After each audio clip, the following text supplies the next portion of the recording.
저는 복근 운동을 즐겨하는 사람은 아닙니다. 올해 체중 증량을 하기 이전까지만 해도 복근이 안 보인 적이 거의 없었으니 스트렝스 훈련을 위한 코어 훈련이 아니면 애써 매일 작정하고 하지는 않습니다. 물론 복근 훈련은 굉장히 중요합니다. 누군가 그리 중요하지 않다고 한다면 그 사람은 고중량 훈련을 해본 적이 없거나 스포츠 자체를 잘 모르는 사람, 체지방이 적을 뿐인데 복근이 발달됐다고 자만하는 사람, 아니면 그냥 타고난 피지컬 천재, 인자강일 뿐입니다. 다행히 복근 훈련의 중요성을 따로 강조하지 않아도 보통은 많은 훈련자들이 알아서들 보여주기식 식스팩을 만들기 위해 복근 훈련을 합니다. 목적이 무엇이든 간에 복근 훈련에 꾸준하게 시간을 투자하는 당신은 잘하고 있는 것입니다. 그 습관이 언젠가는 좋은 결과를 가져다 줄 것입니다. 저는 매번 출근 전 훈련의 습관이 되어 있기에 가장 짧은 시간 내에 중요한 운동만 하려고 노력하다 보니 늘 복근 운동할 시간을 보장받지 못하는 경우가 많습니다.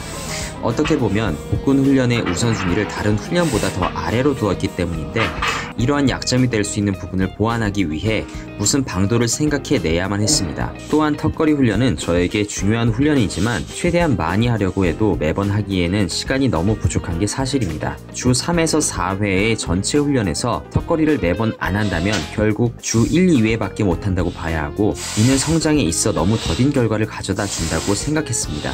이 두 가지 문제, 복근 훈련과 턱걸이 훈련의 부족을 해결하기 위해 선택한 훈련 종목이 바로 행잉 레그 레이즈입니다. 매달리기와 다리 들어올리기가 병합된 이 훈련은 아쉬운 두 가지를 동시에 채워줄 수 있었습니다. 주 1회씩 턱걸이를 했을 때 너무 텀이 길어 늘 새로운 훈련처럼 연계가 끊어지는 느낌이었으나 그 중간에 행잉 레그 레이즈를 수행했다면 확실히 느낌이 달랐고 아랫배뿐 아니라 다리를 높이 올렸을 때 윗배까지 자극할 수 있었으며 강도가 약하진 않기에 수행 시간이 그리 오래 걸리지도 않았을 뿐더러 나도 모르게 악력이 길러지는 건 보너스였습니다. 꼭 저처럼 시간 절약을 위한 경우가 아니더라도 턱걸이를 잘하고 싶은 사람은 누워서 레그레이즈를 하는 것보다 행잉 매달려서 레그레이즈를 하는 게 훨씬 이롭다고 생각합니다. 분명 처음에는 어렵다고 느끼겠지만 단계별로 꾸준히 연습을 한다면 기대 이상의 좋은 효과를 얻어갈 수 있습니다. 이제 그만 떠들고 오늘은 이 행잉 레그레이즈에 대해 알아보기로 하겠습니다.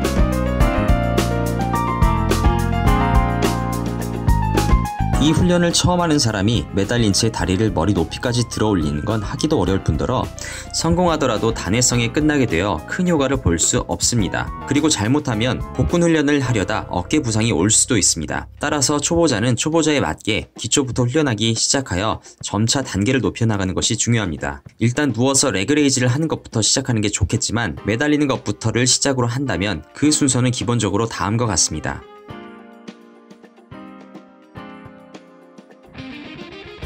기본적으로 오래 매달릴 수 있어야 합니다. 5초도 못 매달리는 상황에서 복근 훈련은 의미가 없습니다.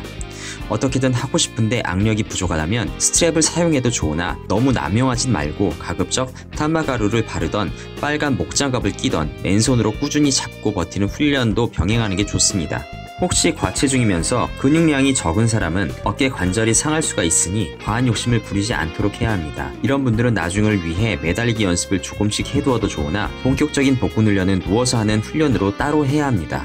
매달려서 다리를 들어올릴 때 많은 사람들이 하는 실수가 바로 숄더 패킹입니다. 반동을 최소화하기 위해 등으로 잡아주려는 노력을 하다 보면 이렇게 견갑골을 후인 하강하는 형태가 만들어지기도 하는데 필요 이상의 에너지 낭비가 될 수 있으며 이두근을 활용하는 우를 범하게 되는 원인이 되기도 합니다.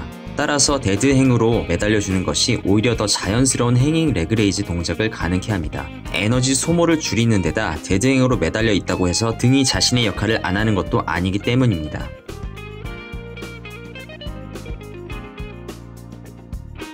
무릎을 굽혀 편하게 드는 걸로 시작해서 익숙해질수록 점점 무릎을 펴고 들어올리면 됩니다. 이때 몸이 앞뒤로 흔들리지 않을 정도까지만 들어 올려야 하고 그 상황을 직접 컨트롤할 수 있는 능력을 길러가야 합니다. 이런 식으로 몸이 흔들린다면 차라리 반동을 없애고 들어 올리는 다리의 높이를 좀 낮추는 방법을 활용하는 게 나을 수도 있습니다.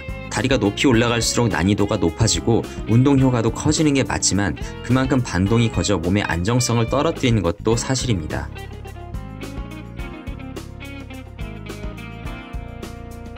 사실 이 정도로 딱 10개만 해도 굉장한 성과입니다. 다리가 들어올리는 높이가 높아질수록 몸은 흔들리지 않도록 지지하기가 더 어려워집니다. 다리 펴기가 어렵다면 살짝 굽히고 하다가 점점 익숙해질수록 펴가면 됩니다.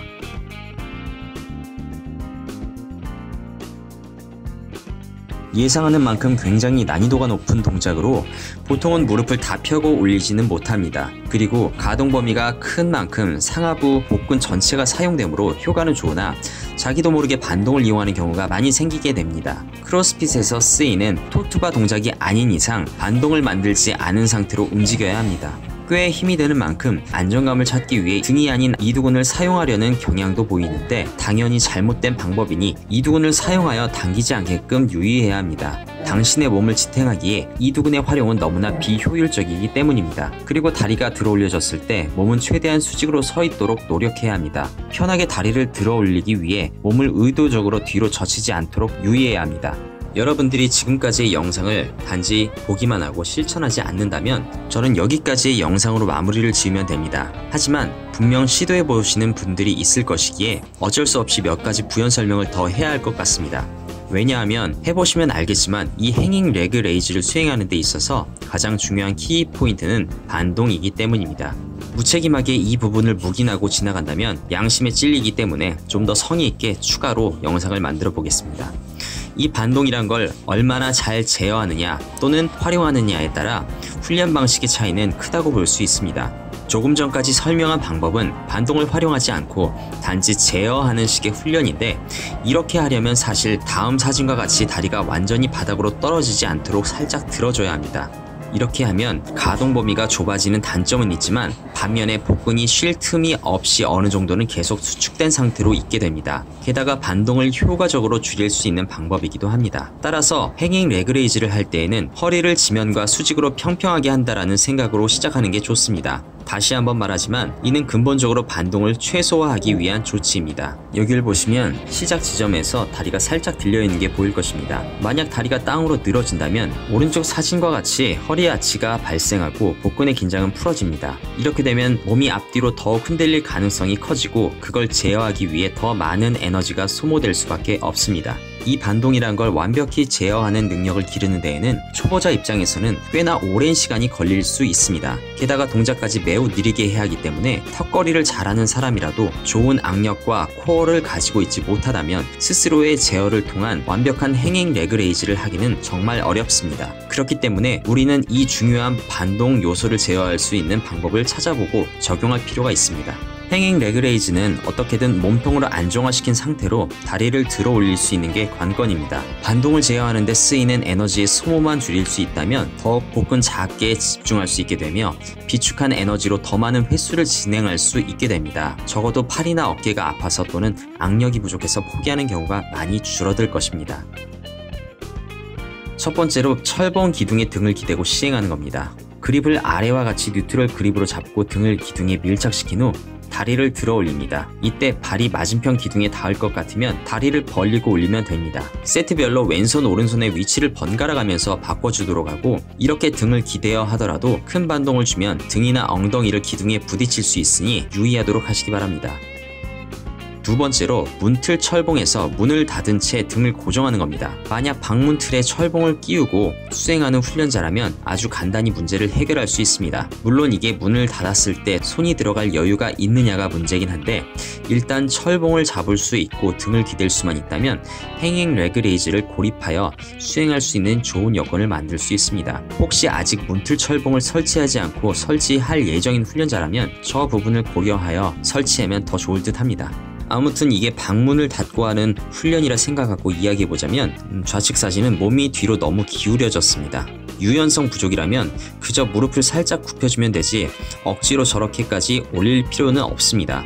따라서 유연성 훈련은 완벽한 자세를 만들기 위해선 필수 과정이며 어깨를 사용하여 허리와 다리를 들어 올리지 않아야 합니다. 즉 우측 사진처럼 등이 지지대에서 떨어지지 않는 상태로 다리를 올릴 수 있게끔 최대한 노력해야 합니다.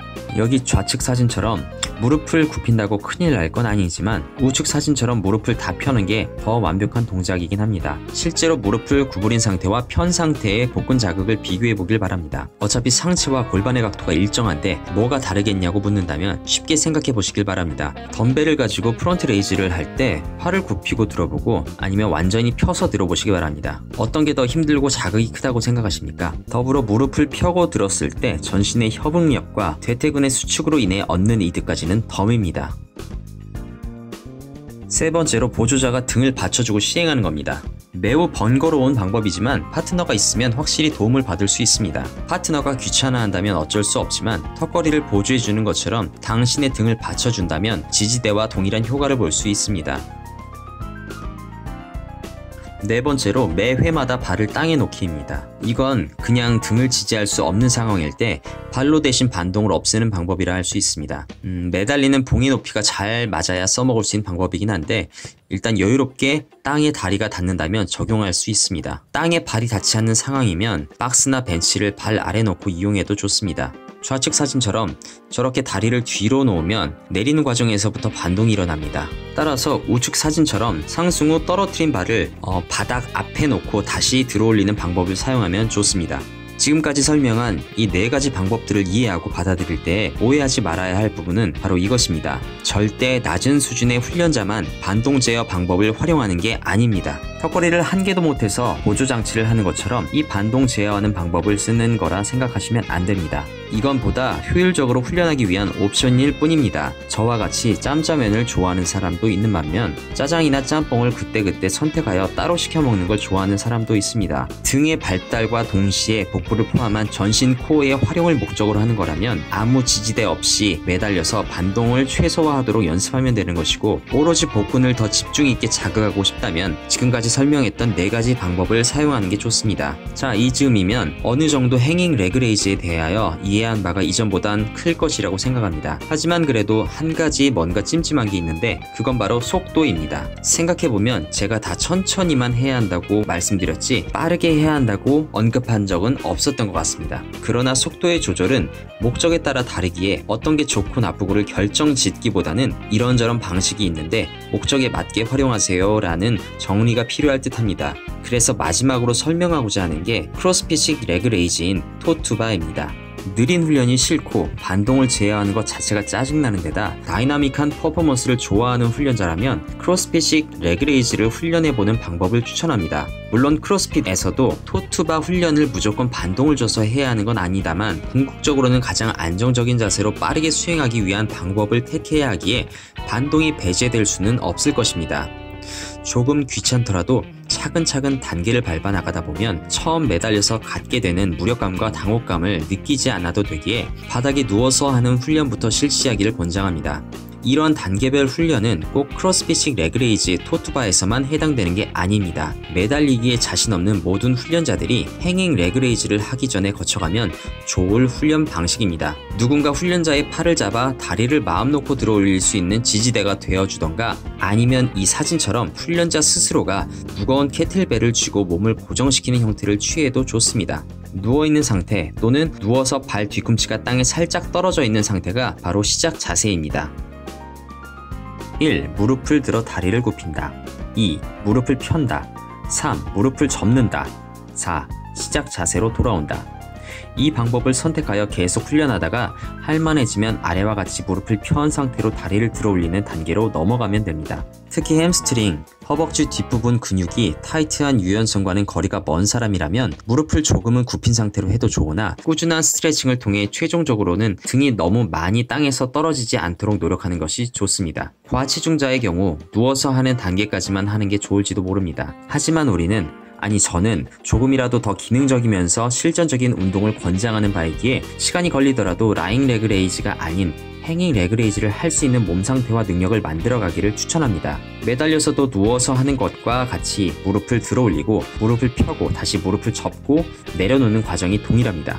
단지 중력을 이겨내는 방향이 다르기에 더 터프하고 등이 지지되어 있지 않기 때문에 균형을 잡기도 더 힘들다는 것이 다를 뿐입니다.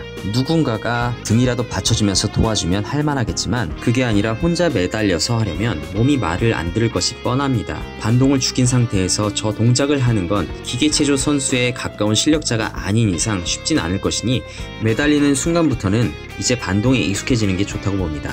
아무튼간에 반동을 주던 안 주던 이런 동작들이 너무 어렵다고 느껴진다면 다음 단계로 넘어가 반동 연습을 해보도록 하겠습니다. 이렇게 반동을 주면서 다리를 들어 올리는 동작을 하나하나 단계별로 연습해야 합니다. 1단계, 앞뒤로 다리를 휘저으면서 반동을 주는데 이는 키핑 풀업과 동일한 움직임입니다. 키핑 동작은 얼굴이 앞으로 가면 발은 뒤로 가고 얼굴이 뒤로 가면 발은 앞으로 가게 됩니다. 앞으로 뒤로 번갈아가며 C자를 만든다고 생각하며 흔들어주면 되는데 기존의 키핑 풀업을 연습해보았고 잘할 수 있는 훈련자라면 바로 2단계로 넘어가도록 합니다. 2단계, 1단계 동작에서 얼굴이 바 뒤로 갈 때 무릎을 끌어올렸다가 확 내려주는 동작을 연습합니다. 다리를 올렸는데 단지 수직으로만 약하게 떨어뜨리면 반동이 줄어들게 되어 리듬이 끊겨버리니 반드시 다리가 올라갔을 때 강하게 끌어내림과 동시에 가슴을 펴주며 아치를 만들어 반동을 유지시키도록 합니다. 3단계, 2단계에서 무릎만 들어 올렸다면 이제 무릎을 더 펴서 발끝을 바에 닿도록 합니다. 좀 더 큰 반동이 있어야 할 것이고 약간의 유연성도 필요하지만 반동이란 게 유연성 부분을 꽤 보완해 줄 수 있기에 유연성이 부족한 누구나 할 수 있는 동작이라고 생각합니다. 반동 없이 해야 할 경우에는 좌측 사진처럼 아치가 생기지 않게끔 해야 했던 반면 반동을 이용할 때에는 당연히 나와야 하는 자연스러운 형태로 이해될 수 있습니다. 반동의 크기는 본인이 알아서 정하면 됩니다. 반동이 너무 커도 가동 범위가 커지기 때문에 오히려 카운팅 속도가 떨어질 수 있으며 어깨 관절에 부담을 많이 주게 됩니다. 만약 처음부터 이와 같은 동작들이 가능하게 된다 하더라도 바로 감행해서는 안 되는 이유가 바로 관절 부위의 근육뿐 아니라 건과 인대의 적응과 강화가 필요하기 때문입니다. 점진적인 과부하를 통해 자신의 몸을 아껴가면서 서서히 강화시키는 게 이롭습니다. 물론 여기서도 상체를 뒤로 젖히면서 어거지로 발을 높이 올리려고 해서는 안 됩니다. 안 되면 토트바를 못하게 되는 것이니 연습을 더 해야 하는 거지 잘못된 자세를 고수하며 카운팅을 해나가면 안 되겠습니다. 직접 동작을 해보았을 때 역시나 걱정되는 건 어깨 부상 부분입니다. 몸무게의 하중을 모두 어깨가 감당하게 되었을 때 그것도 고반복의 진행이 많은 종목이기에 걱정이 안 될 수가 없습니다. 그래서 이 동작은 데드 행이 아닌 숄더 패킹 상태로 시행해주는 게 맞다고 봅니다. 등을 확실히 활성화시켜서 등으로 몸무게를 잡아주지 못하면 어깨 자체에 충격이 너무 많이 가게 됩니다. 기억하기 쉽게 정리를 하자면 반동이 들어가면 숄더 패킹, 반동이 빠지면 데드행이 좋다고 생각하시면 되겠습니다. 물론 이건 저의 의견이고 본인의 의견은 다르다 생각하면 굳이 이것을 따르라고 권해드리고 싶지는 않습니다. 다리를 들어 올려 최대 수축 시 하고 내뱉고 다리가 내려갈 때 들이마시면 됩니다. 여러분들이 가장 많이 해보았을 윗몸 일으키기와 같다고 보시면 됩니다. 복근이 수축될 때 공기가 빠지며 복근이 이완될 때 공기가 들어가는 것입니다. 그런데 이 방법은 비슷한 시간대에 수축과 이완의 단순 반복이 진행될 경우 사용됩니다. 그러니까 반동을 이용한 행잉 레그레이즈에서는 이런 식의 호흡이 맞지만 반동을 이용하지 않는 형태의 행잉 레그레이즈에서는 좀 다르다는 뜻입니다. 수축 시간이 길고 그에 비해 이완 시간이 너무 짧기 때문인데 수축 시간이 길면 길수록 숨을 참고 머금어야 하는 시간이 길어질 수밖에 없습니다. 따라서 반동을 활용하지 않는 행잉 레그레이즈에서는 최대 수축 이후에도 바로 이완시키긴 어렵고 천천히 다리를 내려야 하므로 다리를 들어 올릴 때 들이마시고 다리를 내리고 나서 내쉬는 식의 호흡이 되게 됩니다. 잘 모르겠다 해도 걱정은 마시기 바랍니다. 일단 그냥 아무 생각 없이 오랜 기간 연습하다 보면 보통은 최적의 호흡을 자신의 몸이 찾아가기 마련입니다. 행잉 레그레이즈는 단순히 복근만을 위한 훈련이 아니란 걸 알아야 합니다. 악력, 어깨, 등, 복근, 둔근, 대퇴근, 코어 사실 몸 전체를 다 사용하는 운동이라고 볼 수 있습니다. 당연히 풀업과 친업에도 확실히 도움을 주는 훈련이기도 합니다. 누워서 하는 레그레이즈보다는 뭔가 복근에 집중이 안 되고 산만해 보이지만 더욱 많은 근육을 이용해서 폭발적인 움직임을 선보일 수 있는 이 행잉 레그레이즈를 제가 무조건 더 상위 운동으로 추천하는 이유가 바로 이것 때문입니다. 그리고 반동을 주지 않는 훈련과 반동을 주는 훈련 두 가지로 구분했을 때 둘 다 장단을 가지고 있기에 병행하여 모두 하는 게 베스트라고 보지만 저는 반동을 이용한 레그레이즈 훈련을 조금은 더 중요하게 생각하고 있습니다. 난이도 자체를 떠나서 그것이 더 실전적이고 기능적인 훈련이라고 보기 때문입니다. 오늘 여러 형태의 행잉 레그레이즈를 설명했지만 큰 틀을 잡아보면 딱 세 가지 유형으로 압축될 수 있습니다. A. 매달린 상태에서 반동을 최소화하려 노력하며 행하는 행잉 레그레이즈. B. 반동이 제어된 행잉 레그레이즈. C. 반동을 활용한 행잉 레그레이즈. 이것을 제가 목적에 따라 순위를 매기자면 이렇습니다. 당신이 복근을 쉐이핑하는 목적이라면 B, A, C. 당신이 기능적인 퍼포먼스를 목적으로 한다면 C, A, B. 참고하시어 선택하시기 바랍니다. 이상 도미닉이었습니다.